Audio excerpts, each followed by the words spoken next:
تشریح رکھیے.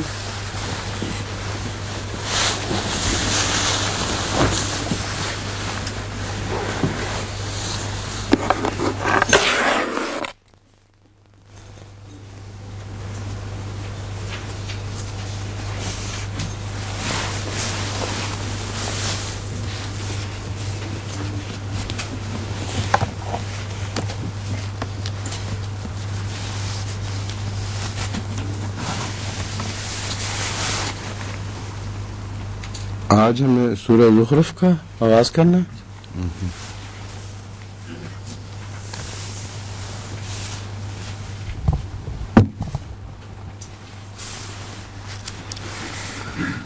اعوذ باللہ من الشیطان الرجیم.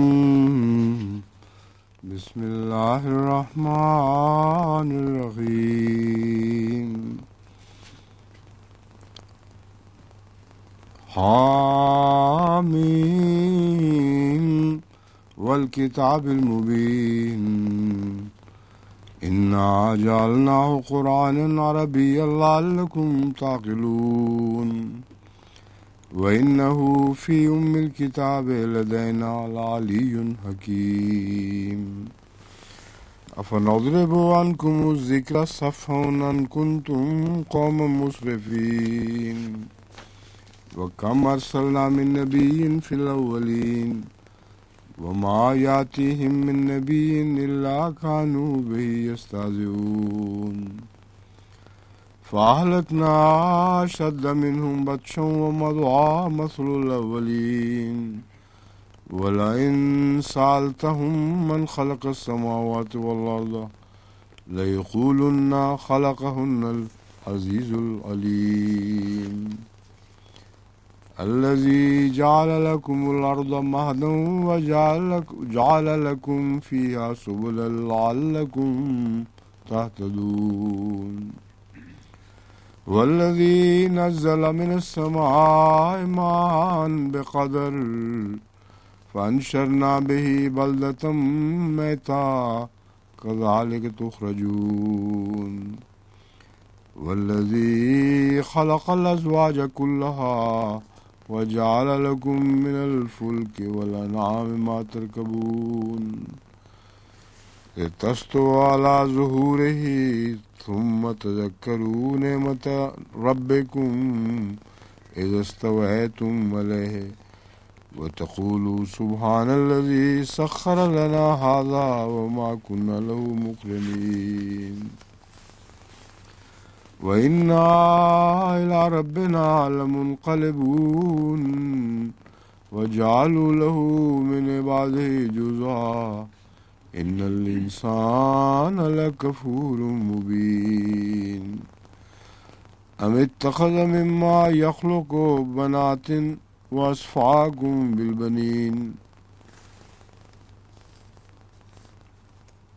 وإذا بشر أحدهم بما ضرب للرحمن مثلا ظل وجهه مسودا وهو كظيم.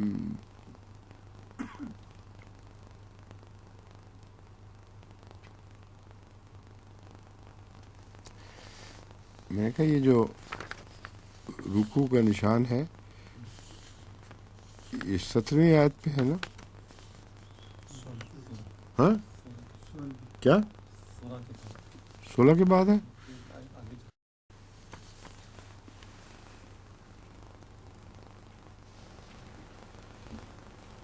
اس کے سامنے 17 کیوں لکھا ہوا ہے پھر؟ نشان لکھنے میں آگے چلا گیا، پیچھے آنا چاہیے. وہی تو میں کہہ رہا ہوں ٹھیک کریں. جی ٹھیک. اس سے مجھے دھوکہ لگ رہا ہے اس پہ. ام اتخذ مما يخلق بنات واصفاكم بالبنين واذا بشر احدهم بما ضرب للرحمن مثلا ظل وجهه مسودا وهو كظيم أَوَمَنْ يُنَشَّأُ فِي الْحِلْيَةِ وَهُوَ فِي الْخِصَامِ غَيْرُ مُبِينٍ وَجَعَلُوا الْمَلَائِكَةَ الَّذِينَ هُمْ عِبَادُ الرَّحْمَنِ إِنَاثًا أَشْهَدُوا خَلْقَهُمْ اشہدوا خلقہم،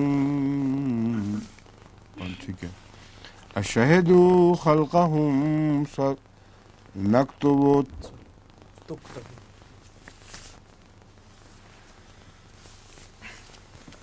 ریفلیکشن اس کی ٹھیک نہیں پڑ رہی تھی. اشہدوا خلقہم ستکتب شہادتہم ویسألون وقالوا لو شاء الرحمن ما عبدناهم ما لهم بذلك من علم إن هم إلا يخرصون أم آتيناهم كتابا من قبله فهم به مستمسكون بل قالوا إنا وجدنا آباءنا على أمة وإنا على آثارهم مهتدون وكذلك ما أرسلنا من قبلك في قرية من نذير إلا قال مترفوها إنا وجدنا آباءنا على أمة وإنا على آثارهم مقتدون. کچھ میرا خیال ہے اس کا جو پیچھے گلے کا حملہ ہوا ہے، بیماری کا اثر ہے جو آنکھوں پر بھی، اس کی بھی وجہ ہو سکتی ہے یہ آج، کیونکہ اب میں اگرچہ پہلے سے بہت بہتر ہو چکا ہوں لیکن پھر بھی وہ آج کل جو بیماری پھیلی اس کا آنکھوں پر بہت دباؤ ہوتا ہے اور نزلہ زیادہ تر آنکھ پہ حملہ کرتا ہے. تو اس میں کوئی غالباً آپ کے لکھنے کا قصور نہیں ہے، یہ سارا اس بیماری کا اثر ہے.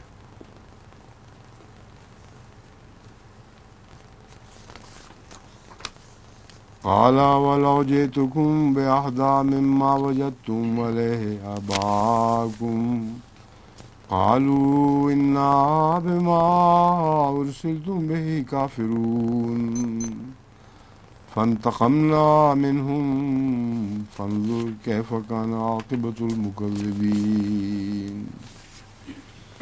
وإذ قال إبراهيم لأبيه وقومه إنني براء مما تعبدون إلا الذي فطرني فإنه سيهدين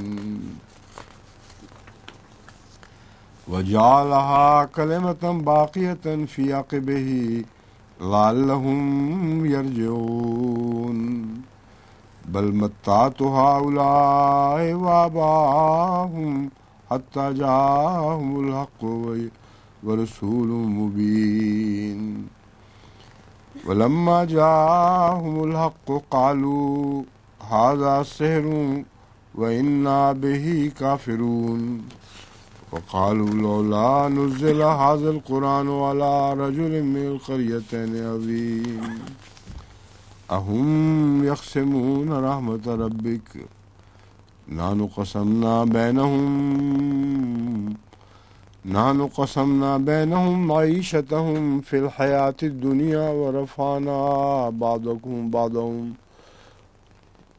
ورفعنا بعضهم فوق بعض درجات ليتخذ بعضهم بعضا سخريا ورحمة ربك خير مما يجمعون ولولا أن يكون الناس أمة واحدة لجعلنا لمن يكفر بالرحمن لبيوتهم سقفا من فضة ومعارج عليها يظهرون ولبيوتهم أبوابا وسررا عليها يتكئون وزخرفا وإن كل ذلك لما متاع الحياة الدنيا والآخرة عند ربك للمتقين. تین رکوع پڑھ لیتے ہیں اس کے بعد دیکھیں گے پھر.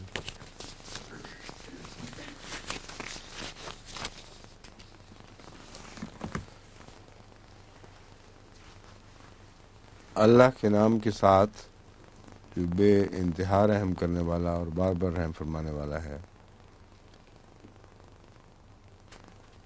حمید مجید، حامیم کا ترجمہ حمید و مجید. کیا جاتا ہے، اور ہرگز بعید نہیں کہ یہی دو صفات ہی اول طور پر ان دو مقطعات میں مراد ہوں، اگرچہ اور بھی مقطعات کے معنی ممکن ہیں، لیکن حمید اور مجید سے بہتر اس جگہ اور معنی نظر نہیں آتے۔ والکتاب المبین، کھلی کھلی کتاب کی قسم۔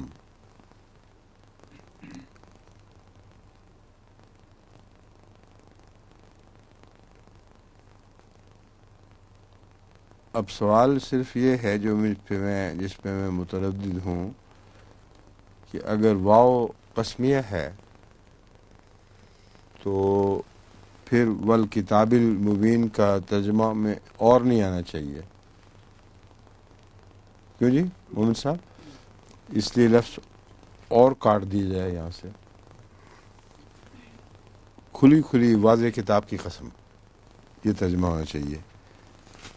انا جعلناہ قرآنا عربیا لعلکم تعقلون، اور قسم کس بات پر کھائی جا رہی ہے کہ ہم نے یقیناً اس کتاب کو ایک فصیح و بلیغ قرآن بنایا تاکہ تم عقل کرو، اور یقیناً یہ ہمارے پاس ایک بلند پایہ حکمت والی ام الکتاب میں ہے۔ یعنی یہ قرآن کریم جو ظاہری طور پر دکھائی دے رہا ہے، یہ اس کے سوا ایک ایسے مقام اور مرتبے پر ہمیشہ سے فائز ہے جو انسانی دسترس سے باہر اور بلند تر ہے، اور وہ اللہ تعالیٰ کی کتاب حکیم میں محفوظ ہے۔ افنضرب عنکم الذکر صفا ان کنتم قوم مسرفین، کیا ہم تمہیں نصیحت کرنے سے محض اس لیے باز آ جائیں گے کہ تم ایک حد سے بڑی ہوئی قوم ہو؟ وَكَمْ أَرْسَلْنَا مِن نَبِيٍّ فِي الْأَوَّلِينَ، اور کتنے ہی نبی ہم نے پہلے لوگوں میں بھیجے تھے، اور کوئی نبی ان کے پاس نہیں آتا تھا مگر اس کے ساتھ تمسخر کیا کرتے تھے۔ وَمَا يَأْتِيهِم مِّن نَبِيٍّ إِلَّا كَانُوا بِهِ يَسْتَهْزِئُونَ، اور کوئی نبی ان کے پاس نہیں آتا تھا مگر وہ اس سے تمسخر کیا کرتے تھے۔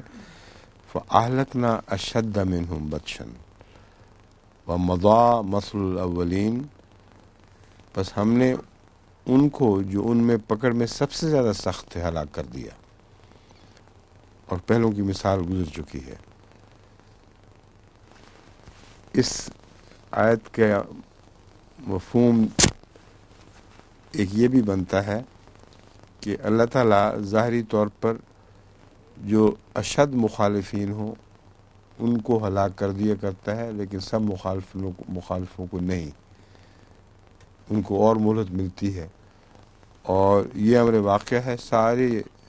ساری نبوت کی تاریخ میں یہی دکھائی دیتا ہے کہ جو شریر اور بڑھ کر تھے انہی کو ہلاک کیا جاتا رہا، اور حضرت مسیح علیہ السلام نے اس مضمون پر بہت تفصیلی روشنی ڈالی ہے کہ محض کسی نبی کا انکار قوموں کی ظاہری ہلاکت کا موجب نہیں بنا کرتا۔ جب کچھ شریر سر اٹھائیں اور زیادہ بدبختی پہ اتر آئیں تو پھر ان کو نمونہ بنانے کے لیے اللہ تعالیٰ ان کو ہلاک کر دیا کرتا ہے، ورنہ اصل جو سزا و جزا ہے وہ تو مرنے کے بعد ہوگی۔ اس لیے اس دنیا میں اگر کچھ لوگ بچ بھی جائیں تو اس کا مطلب یہ نہیں ہے کہ اللہ تعالیٰ ان کے مسلک کو رضامندی سے قبول کرتا ہے یا ان کے مسلک سے کی پرواہ نہیں کرتا۔ پرواہ تو ہے مگر ضروری نہیں کہ ان کے مسلک کی سزا ان کو اسی دنیا میں دی جائے۔ وَلَئِن سَأَلْتَهُمْ، اور اگر تو ان سے پوچھے کہ کون ہے جس نے آسمانوں اور زمین کو پیدا کیا، تو وہ ضرور کہیں گے کہ انہیں سب سے بڑھ کر غالب اور مکرم صاحب علم نے پیدا کیا ہے۔ اب یہ آیت کریمہ بالکل کھلی کھلی گواہی دے رہی ہے کہ یہ طبقہ جو اس وقت مخاطب ہے یہ ایک خاص طبقہ ہے. تمام منکرین اور تمام خدا کی ہستی کا انکار کرنے والے اس میں شامل نہیں ہیں، بلکہ ایک خاص ایسا گروہ ہے جو خدا تعالیٰ کی تخلیق کے قائل ضرور تھے، اور اس تخلیق کے بیچ میں انہوں نے اور رستے تجویز کر لیے تھے. یہ مانتے ہوئے کہ اللہ ہی خالق ہے، انہوں نے بیٹیاں بنا دی اس کی، اور کوئی رشتے تجویز کر دیے، ملائکہ کو بیچ میں داخل کر دیا. لیکن ان باتوں کو چھوڑ کر اگر ان سے صرف یہ معین سوال کرو کہ پیدا کس نے کیا ہے، تو اس وقت وہ یہ کہنے پر مجبور ہوں گے کہ خلقہن العزیز الرحیم، کہ زمین و آسمان کو بہت بڑھ کر غالب آنے والے شخص، وجود، ایسا وجود جو اپنے غلبے میں سب سے بڑھ کر ہے اور مکرم ہے اور صاحب علم ہے، اس نے پیدا کیا. اب اس جواب پر تو کوئی اعتراض نہیں ہے، لیکن اس کے باوجود ان کے خدا تعالیٰ اور بندوں کے درمیان رابطے قائم کرنے پر اعتراض ہے. الذی جعل لکم الارض مہدا وجعل لکم فیہا سبلا لعلکم تہتدون، جس نے تمہارے لیے زمین کو بچھونا بنایا اور تمہاری خاطر اس میں رستے بنائے تاکہ تم ہدایت پاؤ. یہ جو لفظ ہے جس نے تمہارے لیے، یعنی یہ جو آیت کریمہ کا حصہ ہے، یہ کفار کی طرف یا ان اسلام کے دشمنوں کی طرف ریفر نہیں کر رہا، یہ ان کا قول بیان نہیں ہو رہا. ان کا قول صرف اتنا ہے کہ اللہ نے پیدا کیا ہے جو غالب بزرگی والا ہے.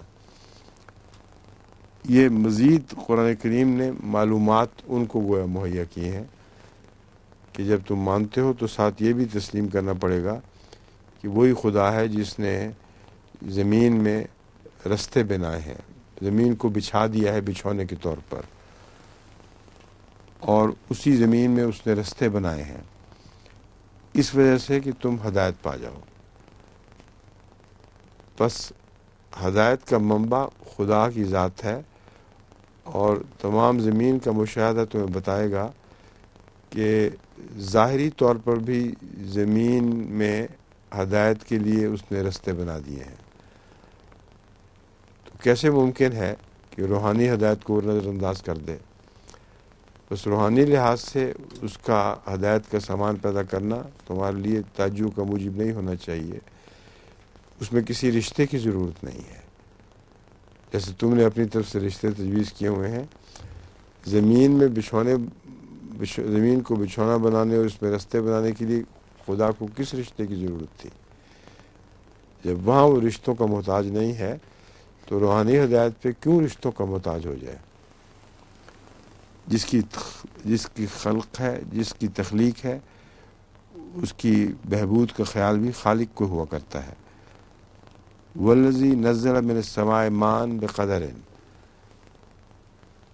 وہی اور وہ جس نے اندازے کے مطابق آسمان سے پانی اتارا، پھر اس سے ہم نے ایک مردہ زمین کو زندہ کر دیا، اسی طرح تم بھی نکالے جاؤ گے. اب یہ بھی وہ دشمنوں کا قول نہیں ہے. اللہ تعالیٰ ان کے ایک مسلمہ اور ایک مفروضہ پر باقی باتیں بلڈ کر رہا ہے ایک طبی نتیجے کے طور پر. فرماتا ہے کہ وہی خدا ہے جس نے آسمان سے پانی اتارا، اور جب پانی اتارا ہے تو سب جگہ اتارا ہے، ساری زمینوں پر، بلندی پستی پہ، سب جگہ وہ پانی اتارتا ہے، اور اس کا پانی اتارنا زمین کو زندہ کرنے کا موجب بنتا ہے. تو اس میں کون سے کسی رشتے کی ضرورت ہے؟ کوئی بیچ میں تھرڈ پارٹی انوالوڈ ہی نہیں ہے. جس نے پیدا کیا ہے وہی اس کی مینٹیننس کا ذمہ دار ہے. لیکن ماء بقدر، پانی کو ایک خاص اندازے کے مطابق اتارتا ہے. یہ لفظ قدر جو ہے یہ ظاہر کر رہا ہے کہ سارا پانی زمین پہ اتارا نہیں جایا کرتا. جو پانی کے ذخائر ہیں وہ اس سے بہت زیادہ ہیں جتنا اترتا ہوا پانی ہمیں دکھائی دیتا ہے. تو ایک تقدیر ہے جو اس حساب کو متوازن رکھے ہوئے ہے. یہ مضمون گہرے سائنسی شواہد پر مبنی ہے. انہیں واقعہ یہ ہے کہ اس پانی کا زمین پر اترنا ایک قدر کے ساتھ ہوا کرتا ہے، اور اگر یہ قدر نہ ہوتی تو ساری زمین غرق ہو جاتی.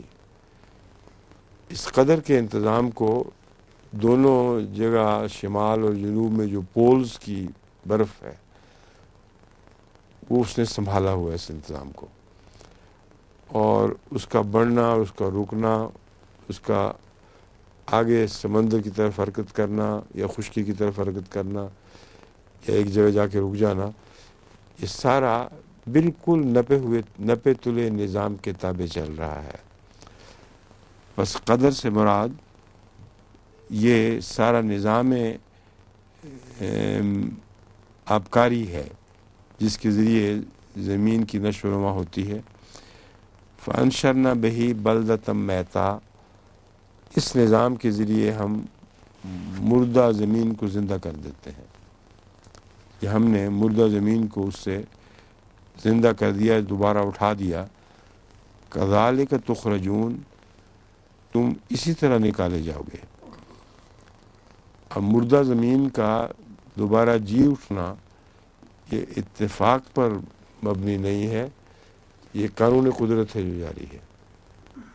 ہر جگہ مردہ زمینوں میں جان ڈالی جا رہی ہے، اور جن کو انسان مردہ سمجھ کے رد کر دیتا ہے ان صحراؤں میں بھی اچانک جب بارش برستی ہے تو زندگی کے آثار پیدا ہوتے ہیں، اور آدمی حیران رہ جاتا ہے کہ اس ریت میں سے کیسے زندگی نکل آئی.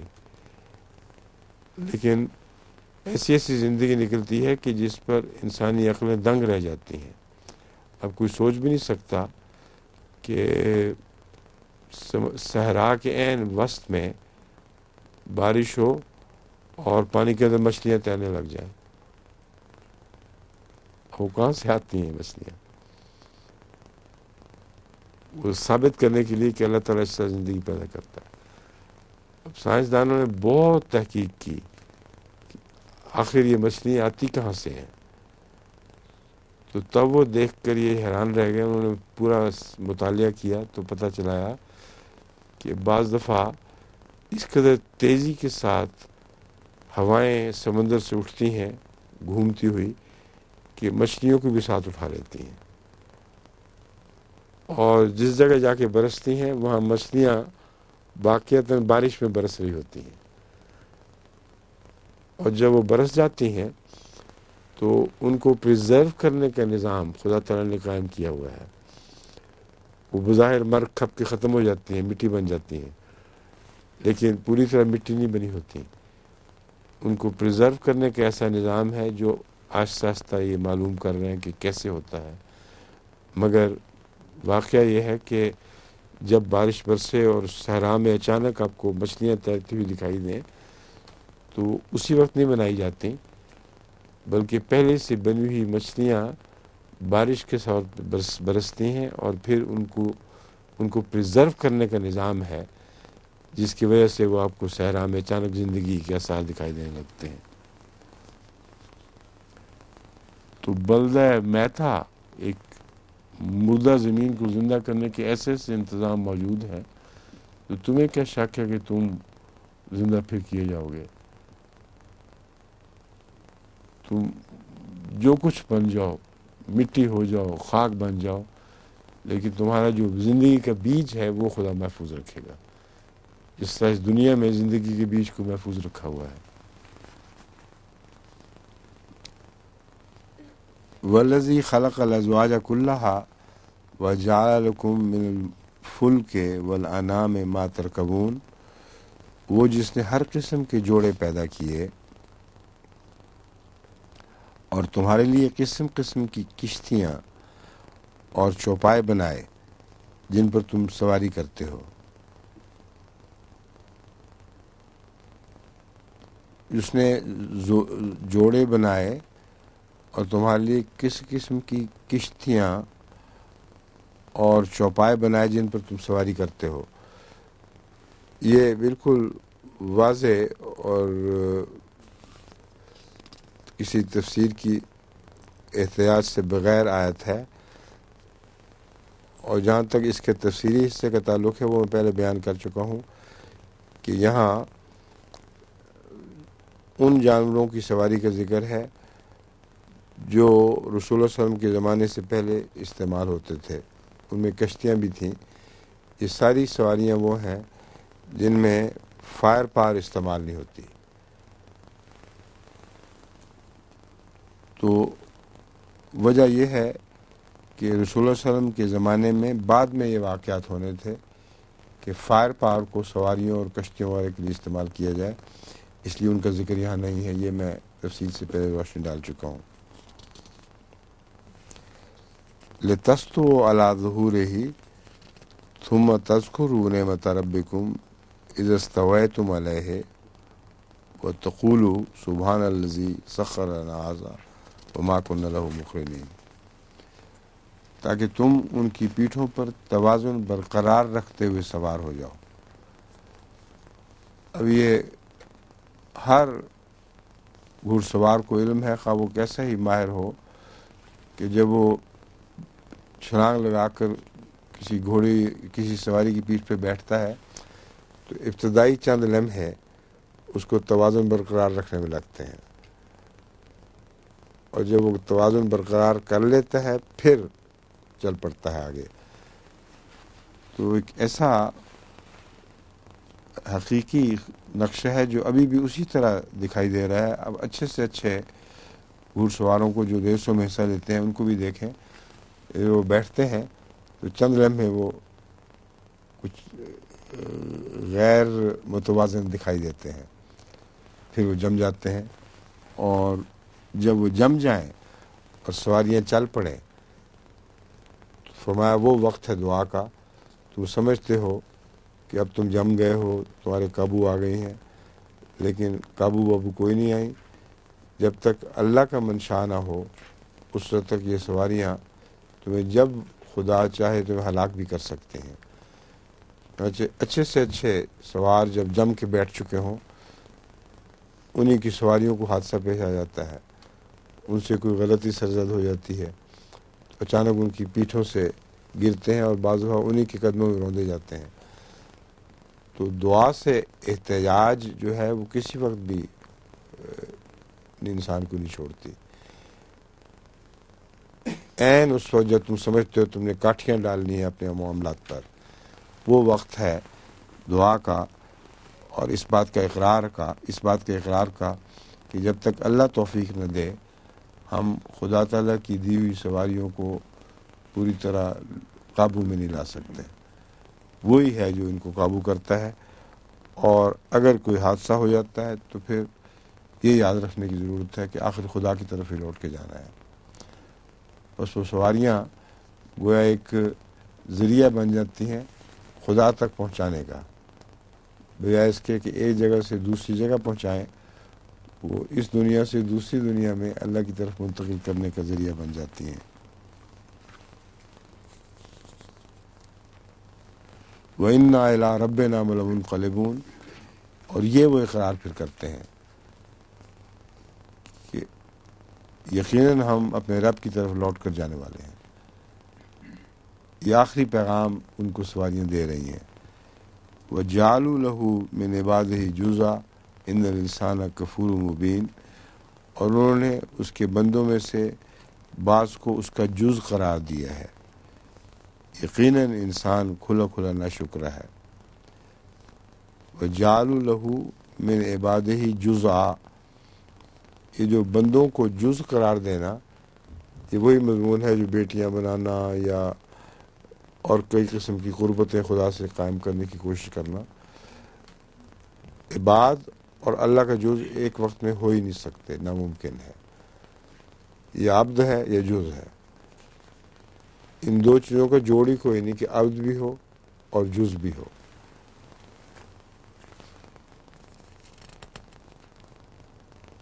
ان الانسان کفور مبین، یقیناً انسان کھلا کھلا ناشکرا ہے. ام اتخذ مما یخلق بنات واصفاکم بالبنین، کیا اس نے اس میں سے جو وہ پیدا کرتا ہے صرف بیٹیاں ہی اختیار کی ہیں جبکہ تمہارے لیے اس نے بیٹوں کو پسند کیا. اب یہ جو بحث ہے اس کو بعض دفعہ لوگ عورتوں اور مردوں کے درمیان توازن یا عدم توازن کی بحث میں تبدیل کر لیتے ہیں، اور وہ یہ سمجھتے نہیں کہ اللہ تعالیٰ جس بات کا انکار کر رہا ہے وہ جز کا انکار کر رہا ہے، اس کا جز ہے ہی کوئی نہیں. ورنہ اللہ تعالیٰ کی ذات خود بھی نہ مرد ہے نہ عورت ہے. اللہ روح ہے اور کسی روح کی کوئی جنس نہیں ہے. تو یہ جنسی بحث تو ہے ہی بیکار اور بے معنی ہے. اصل بحث جو خدا تعالیٰ نے اٹھائی ہے وہ ہے جز کا انکار. خدا خالق ہونے کے لحاظ سے ہر چیز کا پیدا کرنے والا ہے، کوئی اس کا جز نہیں ہے جو اس میں سے نکلی ہو. بس یہ پہلو ہے جو قابل توجہ ہے. ورنہ اکثر میں نے دیکھا ہے عورتیں یہ سوال اٹھا دیتی ہیں کہ اللہ تعالیٰ نے عورتوں کو وہ گھٹیا درجہ دیا ہے.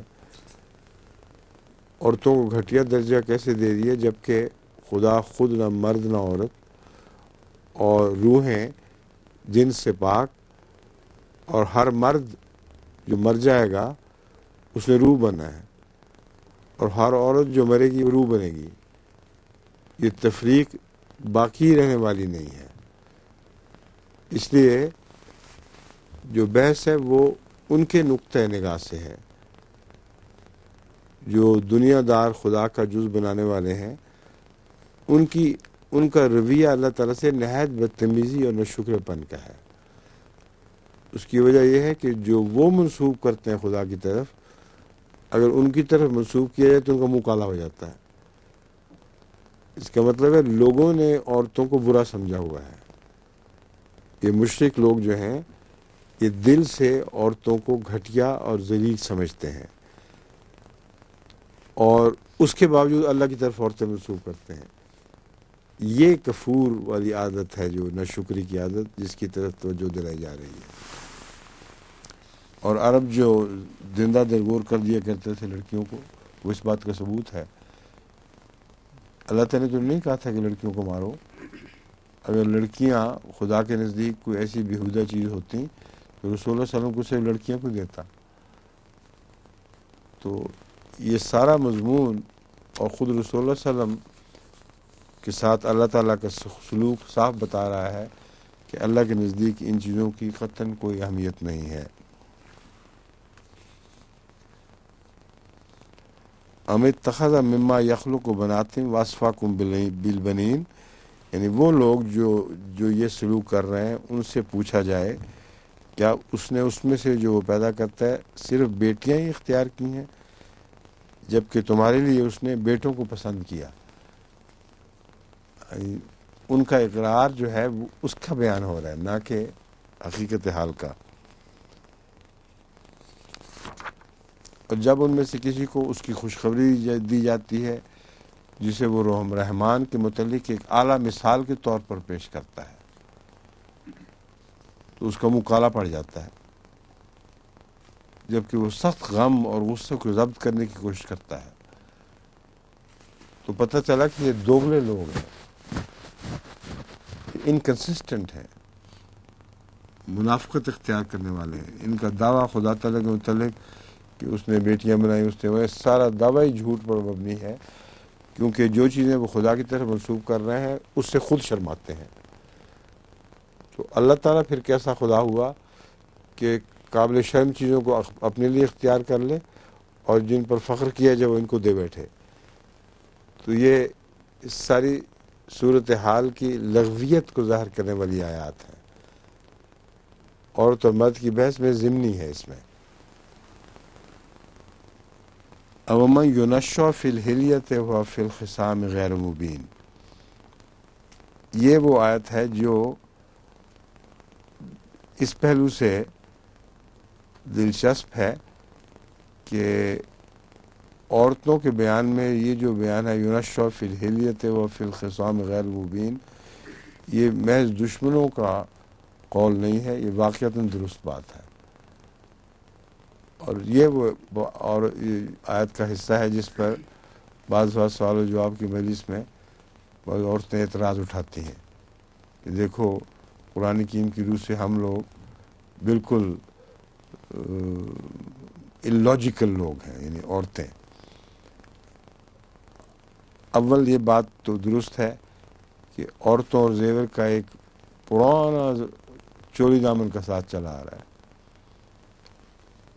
ساری دنیا میں ہمیشہ عورتوں اور زیور کا ایک تعلق قائم ہے. اس حقیقت کو تو کوئی انکار نہیں کر سکتا، اس حقیقت کو تو کوئی جھٹلا نہیں سکتا. دوسرے، یہ جو فرمایا فی الخصام غیر مبین، تو یہ تو ایک کمپلیمنٹ ہے عورتوں کو. یہ فرمایا گیا ہے کہ تم ویسے عقل والیاں ہو، لیکن جب جھگڑا شروع کرو تو ایسی بیوقوف والی باتیں کرتی ہو، اس کی مثال دکھائی نہیں دیتی. یہ بالکل درست ہے. ہر شخص اندازہ لگا سکتا ہے، یعنی ہر معقول شخص جو اپنی بیوی یا بچوں سے صحیح سلوک کرنے والا ہو، وہ دیکھے گا کہ اس کا جب بھی اس سے کچھ ایسی کوتاہی سرزد ہو جائے جس سے بیوی بچے وغیرہ سمجھیں کہ ہم پہ زیادتی ہوئی ہے، تو اس وقت جو جھگڑا شروع ہوتا ہے اس میں لاجک کو نزدیک بھی نہیں آنے دیتے. اکثر عورتوں کا دعویٰ ہوتا ہے ہم نے تو اس گھر میں سکون کا ایک لمحہ نہیں پایا. بالکل جھوٹ. ساری عمر کو خاوند بیچارہ خدمتیں کرتا رہے اور وہ کہتے ہیں ہم نے کوئی سکون نہیں دیکھا. وہ اگر عورت کا کردار بیان کیا جاتا تو ایک بہت بڑا حرف تھا عورت پر، مگر فی الخصام کہہ کے اللہ تعالیٰ نے کتنا عورت کے اوپر سے یہ الزام اٹھا دیا ہے. تم نارمل باتیں کرو تو ٹھیک رہتی ہو، جب غصے میں آ جاؤ تو پھر عقل کو چھٹی دے دیتی ہو. اب یہ بات بالکل درست ہے. کوئی جتنا مرضی اعتراض کرے اس حقیقت سے انکار نہیں ہو سکتا.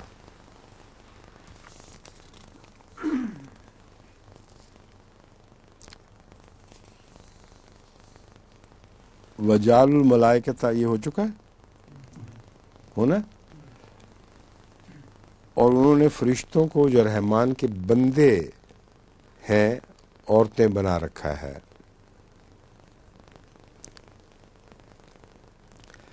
اب فرشتے رحمان کے بندے ہیں کن معنوں میں؟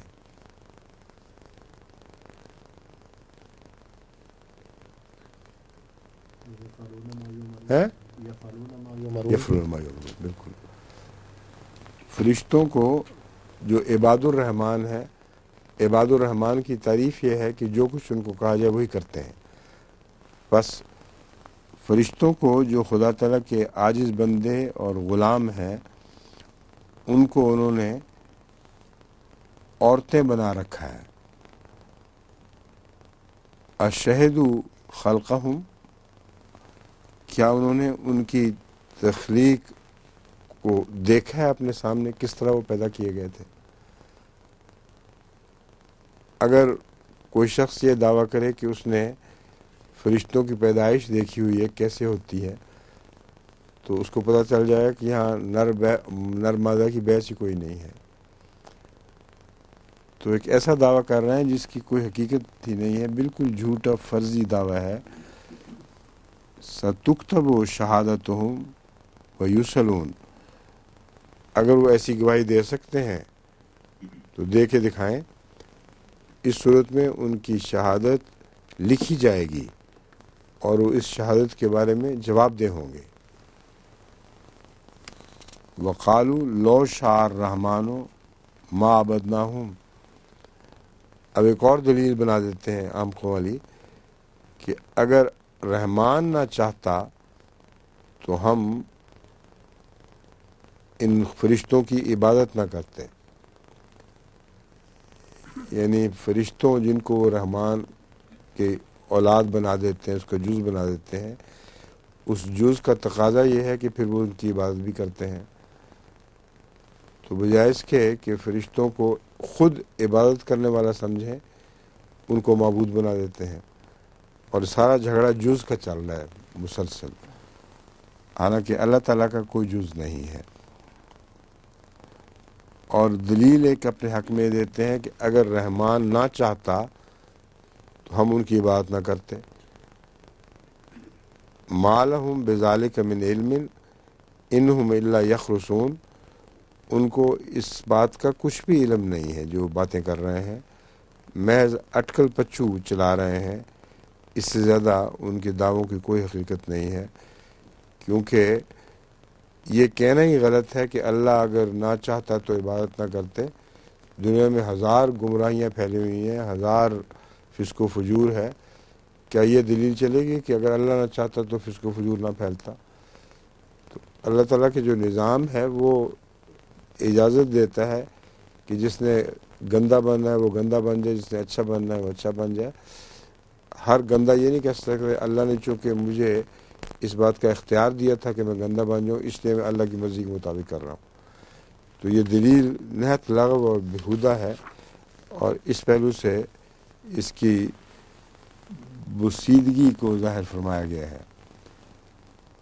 ام آتیناہم کتاب من قبلہ فہم بہ مستمسکون، کیا ہم نے اس سے پہلے انہیں کوئی کتاب دی تھی جسے وہ مضبوطی سے چمٹے ہوئے ہوں؟ اب یہ سوال ایک ایسا ہے جو بالکل ان کو نہتہ کر دیتا ہے.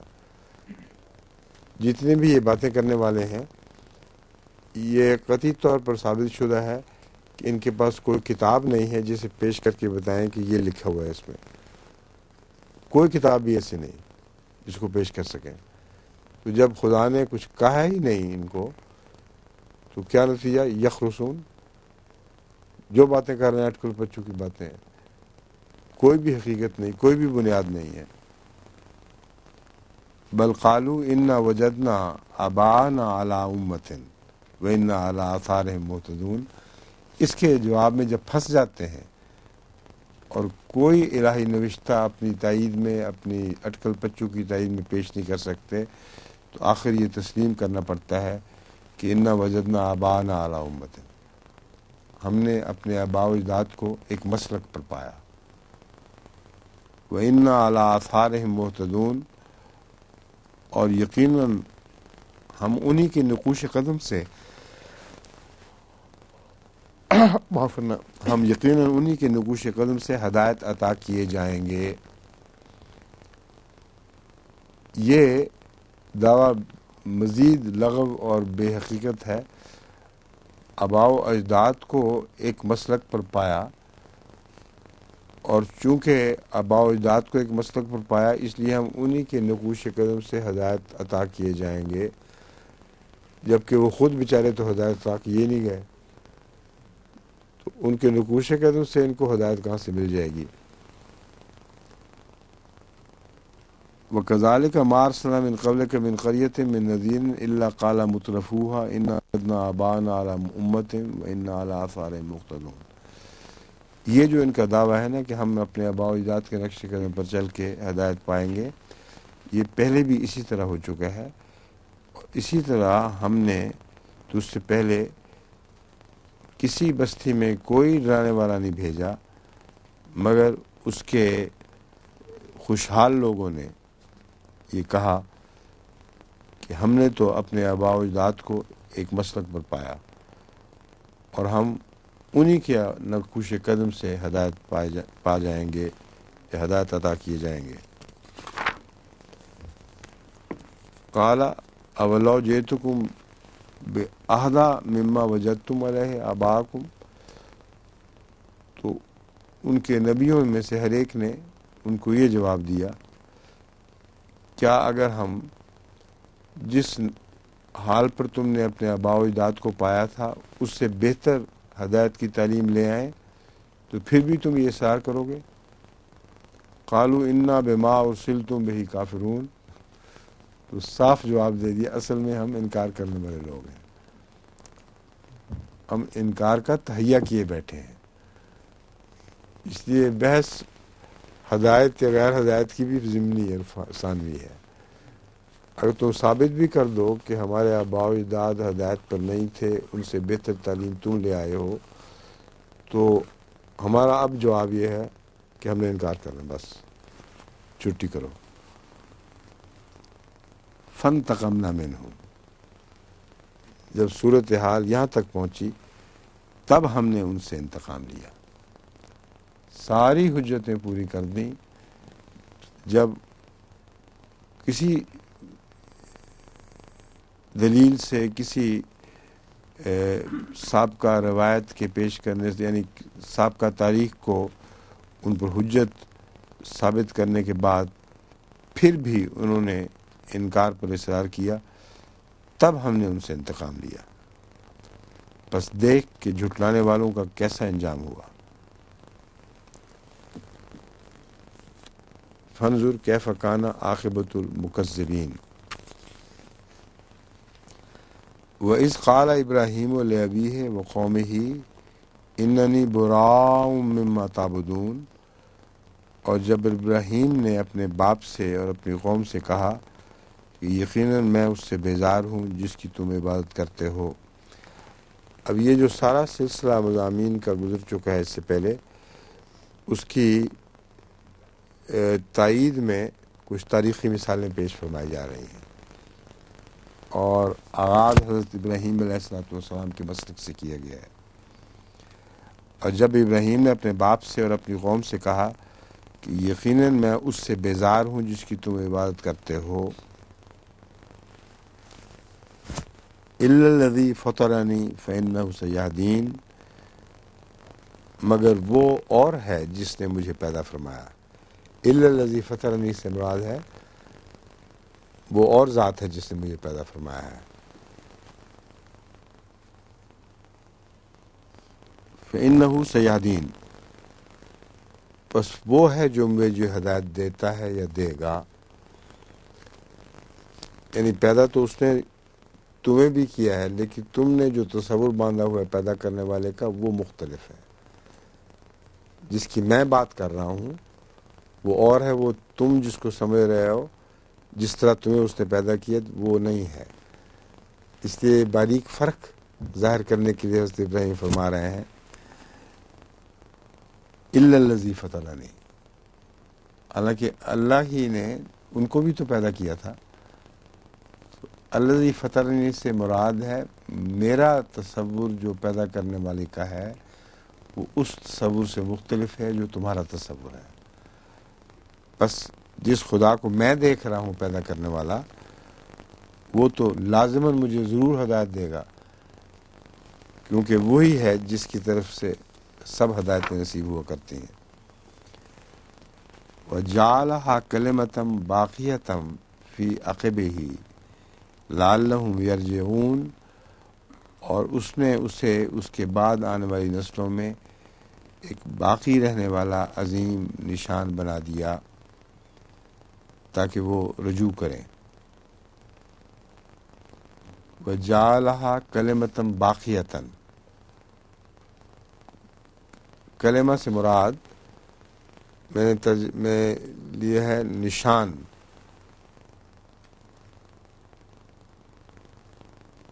باقی رہنے کلمتاً باقیتاً، باقی رہنے والا عظیم نشان بنا دیا۔ لعلہم یرجعون، تاکہ اس نشان کو دیکھ کر، ابراہیم کے نشان کو، وہ ہدایت کی طرف لوٹیں۔ یرجعون یعنی ہدایت خدا کی طرف لوٹیں۔ بل متعت ہؤلاء وآباءہم حتی جاءہم الحق ورسول مبین، مزید بنا میں نے ان کو اور ان کے آباء و اجداد کو عارضی سہولتیں دیں۔ بل متعت ہؤلاء میں اگر بل کا ترجمہ بلکہ کیا جائے، یعنی عام اردو میں جو مستعمل بلکہ ہے، تو اس کا پہلی آیت کے ساتھ کوئی جوڑ ظاہری طور پر دکھائی نہیں دیتا. پھر غور سے دوبارہ سنیں. اور اس نے اس کے بعد آنے والی نسلوں میں، اور اس نے اسے یعنی ابراہیم کو اس کے بعد آنے والی نسلوں میں ایک باقی رہنے والا عظیم نشان بنا دیا تاکہ رجوع کریں. بلکہ اس نے ان کو دنیا میں مہلت دی. مہلت کس بات کی دی؟ کہ وہ بہک جائے. تو پھر نشان بنا دیا کا معنی کیا باقی رہے گا؟ اس لیے یہ جو جوڑ ہے یہ احتیاط کا تقاضا کرتا ہے. اس کا ایسا ترجمہ ہونا چاہیے کہ یہ دونوں آیات ایک دوسرے سے ٹکرانے والی نظر نہ آئیں، جبکہ حقیقتاً وہ ٹکرا نہیں رہیں. تو مراد یہی بنتی ہے، ہم نے نشان بنا دیا لیکن اس کے علاوہ ہم نے ان کو مہلت بھی دی. تو بل کا جو مطلب ہی بنتا ہے وہ یہی بنے گا کہ نشان بنا دیا کا یہ مطلب نہیں ہے کہ انہوں نے اس نشان سے فائدہ بھی اٹھایا، بلکہ ان کا اختیار کا جو حق تھا اسے قائم رکھا گیا. نمونہ تو پیش کر دیا گیا مگر اس سے فائدہ اٹھائیں یا نہ اٹھائیں ان کا یہ بنیادی انسانی حق جو ہے وہ برقرار رہا. پس باوجود انکار کے پھر بھی اللہ تعالیٰ نے ان سے یہ اتنا سلوک فرمایا کہ اس دنیا کی زندگی کے کچھ دن ان کو عیش کرنے دیے. یہ مراد ہے جو اصل ہے. اب اس کو ترجمے میں پوری طرح ظاہر کرنے میں شاید ابھی تک میں اس کو کامیاب نہیں ہو سکا، تو دوبارہ پھر غور کریں ایک دفعہ. کیوں مومن صاحب آپ کیا تجویز کرتے ہیں بل کا ترجمہ یہاں؟ اس وقت ذہن میں نہیں. ہے اس وقت اس ذہن میں وقت نہیں. یہاں غور کریں آپ بھی. ایسا بل کا ترجمہ ہونا چاہیے جو پہلی آیت کے مضمون سے اس آیت کو متصادم نہ دکھائے، جبکہ ہے بھی نہیں متصادم.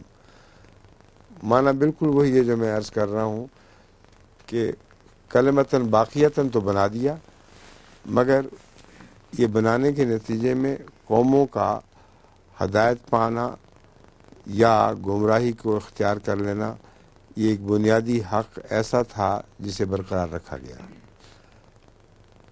اور انہوں نے اس حق کا غلط استعمال کیا. اس کے باوجود ان کو فوری سزا نہیں دی گئی.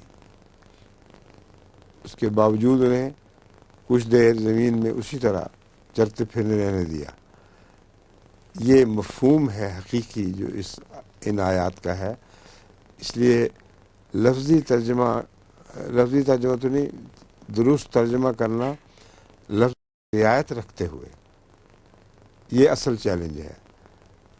اس لیے اس میں غور کریں، اور جو یہاں موجود علماء ہیں وہ ان کا غور انشاءاللہ کافی ہوگا.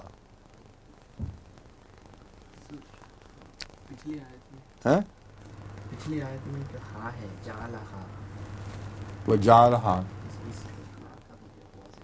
کس طرف اشارہ ہے؟ اچھا میں سمجھ گیا ہوں بات. کلمہ مؤنث ہے. وہ کلمہ کو جو ابراہیم و جعلہا کلمۃ باقیہ. اچھا میں آپ کی بات سمجھ گیا ہوں. اس سے پہلے ہا کی ضمیر کس طرف جانی چاہیے؟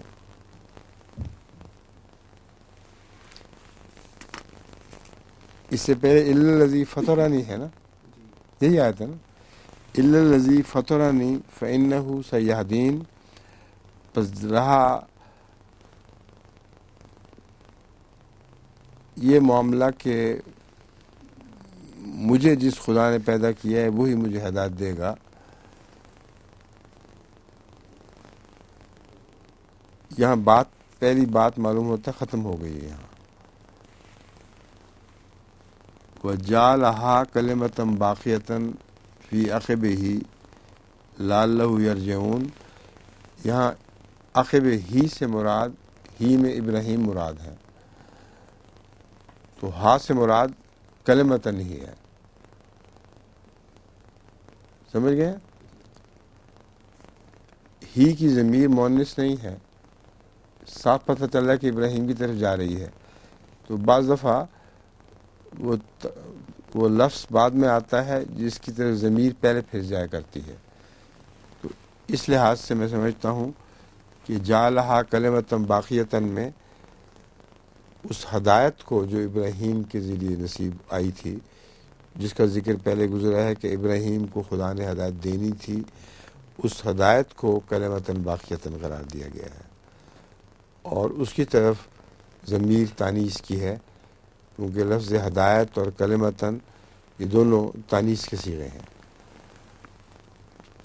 فی عقبہ سے ابراہیم مراد ہیں، ان کے بعد آنے والی تعلیمات میں وہ ہدایت جو ابراہیم کو عطا کی گئی وہ کلمتاً باقیتاً کے طور پر رکھی گئی۔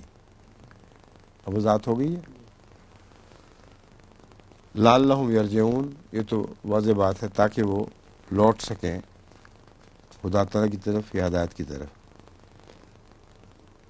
وَلَمَّا جَاءَهُمُ الْحَقُّ قَالُوا هَذَا سِحْرٌ وَإِنَّا بِهِ كَافِرُونَ، جب آخر ان کے پاس حق آ گیا تو انہوں نے کہا یہ جادو ہے اور یقیناً ہم اس کا انکار کرنے والے ہیں۔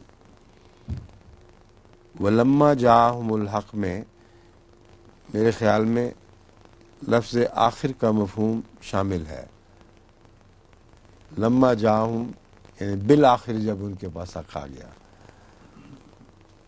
قالوا ھذا سحر مبین، سحر انہوں نے کہا یہ تو جادو ہے، وَإِنَّا بِهِ کافرون، اور ہم اس جادو کا انکار کر رہے ہیں۔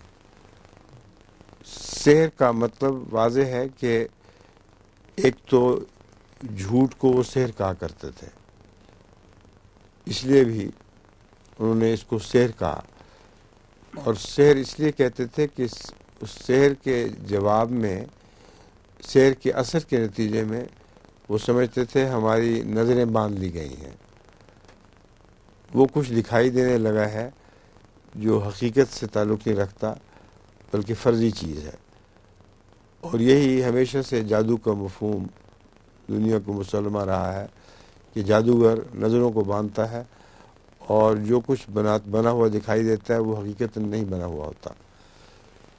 تو یہ تو تسلیم کر لیا کہ حضرت رسول کریم صلی اللہ علیہ وسلم نے یا دوسرے انبیاء نے جب حق کو پیش کیا تو جو کچھ وہ کہہ رہے تھے میں نے ہی، انسانی عقلوں نے ویسا ہی دیکھا، اس کو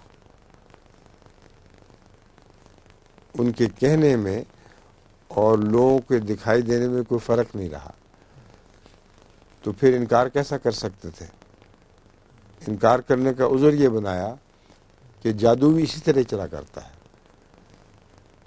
کہ دیکھنے میں دکھائی دیتا ہے مگر ہوتا سچ نہیں ہے۔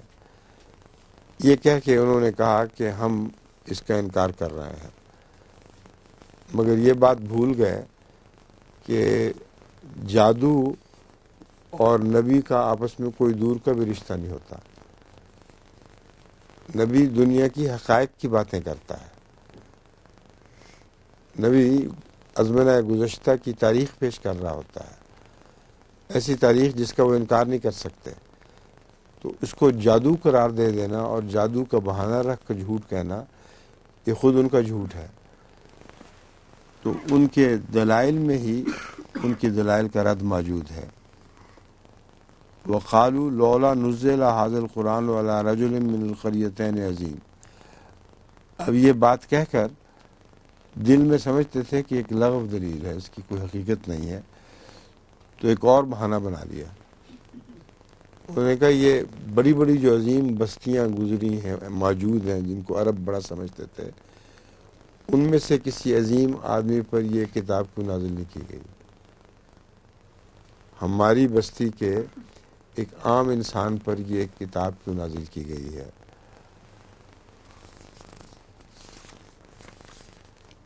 اس کے جواب میں قرآن کریم ایک ایسی بنیادی حقیقت کو پیش کر رہا ہے جس کا یونیورسلی مسلم ہونی چاہیے، جس کا کسی ایک ملک سے یا ایک بستی سے تعلق نہیں۔ اہم یقسمون رحمت ربک، کیا تیرے رب کی رحمت کو وہ تقسیم کریں گے؟ اب اگر کسی بستی کو خدا نے بڑا بنایا ہے تو وہ کس وجہ سے بڑی بنی؟ اللہ نے اس کو اپنی رحمت کے لیے چن لیا تو بڑی بنی۔ اس کا مطلب ہے رحمت کا تقسیم کرنا اللہ کا کام ہے۔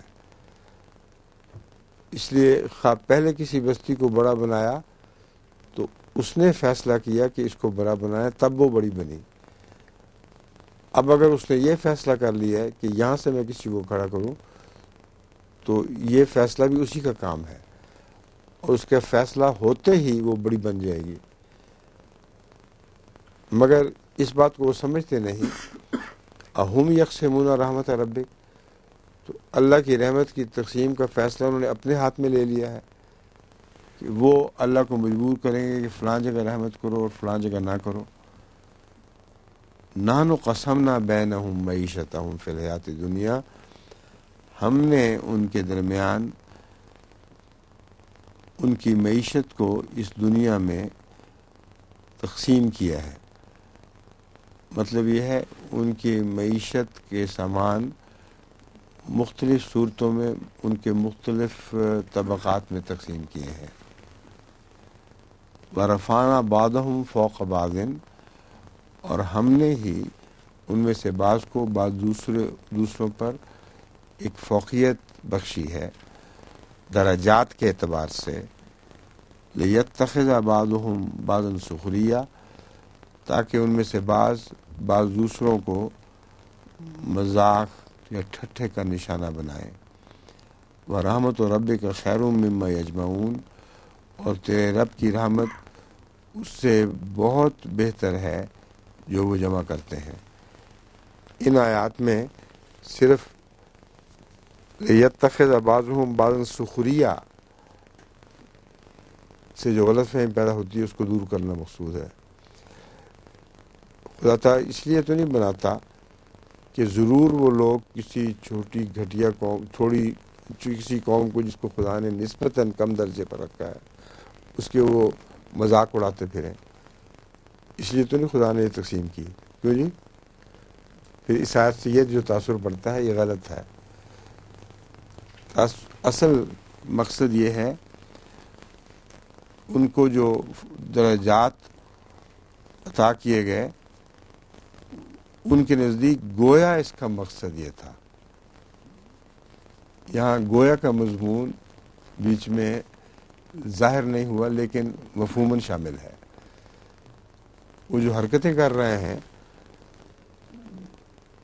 ایک دوسرے کو جو گھٹیا بیان کر رہے ہیں، یہ بات بھول جاتے ہیں کہ ان کو جو ظاہری فضیلت ملی ہے وہ اللہ کی طرف سے ملی ہے۔ کوئی وقت ہو گیا، باقی پھر سے انشاءاللہ یہیں سے آگے بات کریں گے انشاءاللہ۔ نماز کا وقت ہو، مجھے نظر نہیں ڈالی تھی اس پر۔